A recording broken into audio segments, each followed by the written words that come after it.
o fundo e como é que ele opera. Uma dúvida que eu tenho muito, Dan, que a galera também tem é como um fundo funciona, como um VC funciona, né? Isso parece uma caixinha preta. Como é que vocês são remunerados? Como é que vocês captam? Como é que funciona essa vida assim de VC? Aí vamos separar. Eu diria que assim, tem os VCs estabelecidos, os VCs maiores, sei lá, já estão há 10, 15, 20 anos no mercado. Aí, eles funcionam, acho que com uma máquina quase automática, né? Então, assim, não deixa de ser uma multinacional, mas é uma organização grande, com várias engrenagens, onde a coisa já meio que roda sozinha. Então, assim, em termos de captação, capta, aí tem time, analista e tal.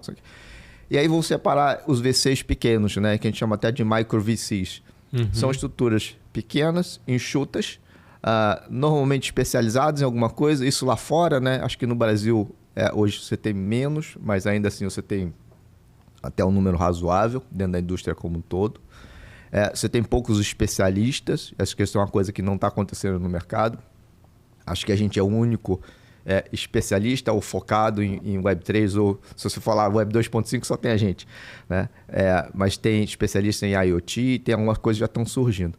Mas, então, como é que é a função e como é que é a remuneração? A remuneração ela é igual a todo mundo. Então, a gente recebe uma taxa de administração pelo volume de dinheiro administrado, que costuma ser baixa, no nosso caso é 2%, mas isso é uma coisa de mercado. Acho que a gente já viu coisas de 3% também, mas é por aí, em torno de 2%.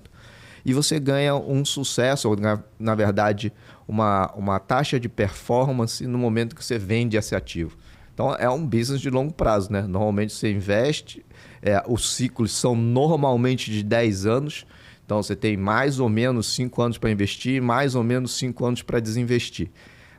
Esse é um formato até o que a gente mesmo, que acredita em blockchain, entende que esse é um formato ruim, né? A gente fez desse jeito porque todo mundo faz. Se a gente inventasse nesse lugar, a gente ia ser super mal sucedido, né? Então, acho que esse é um formato, mas esse é o tradicional, tá? Então, funciona assim. Então, normalmente é 2 de taxa de administração com 20% de performance.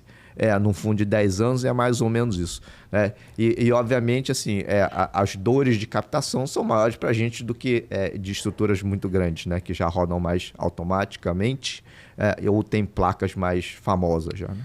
Então, contextualizando, 2% de taxa de administração ou X% de taxa de administração é um valor que você pega do montante captado para poder subsidiar a tua operação ali no dia a dia. Para pagar conta de luz, água, aluguel, é o operacional. É o operacional. E a taxa de performance, na real, é onde você de fato ganha, né? É onde se ganha dinheiro. Né? E se essa taxa de performance, ela é balizada em quê?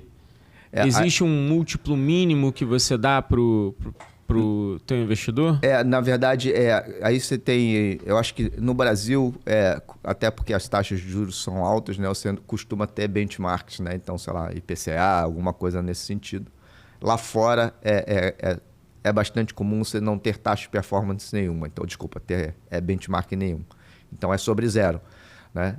A única coisa que é usual... E a gente faz assim também, você devolve primeiro o capital e depois começa a cobrar performance, né? Então, digamos que um ativo deu 100%, a gente vai ficar com 80% e entrega 80% para o... Desculpa, a gente fica com 20% e entrega 80% para o investidor. Entendi. Tá? Sendo que a gente só vai cobrar esse 20% se já tiver devolvido o principal para o investidor. Para ser uma coisa meio fair, né? Ali pegar... Na verdade, você só ganhar em cima do montante que você gerou, né? Porque senão você... de repente, você já começou a cobrar performance em alguns ativos que você vendeu, né? Mas nos outros você perdeu dinheiro, o cara não vai ter o principal de volta e já pagou performance, né? Então, primeiro, paga o principal e a partir daí você começa a cobrar performance. Entendi. Eu não falei, mas nosso fundo não fica no Brasil, fica fora, né? Fica em Cayman. Essa era outra pergunta também.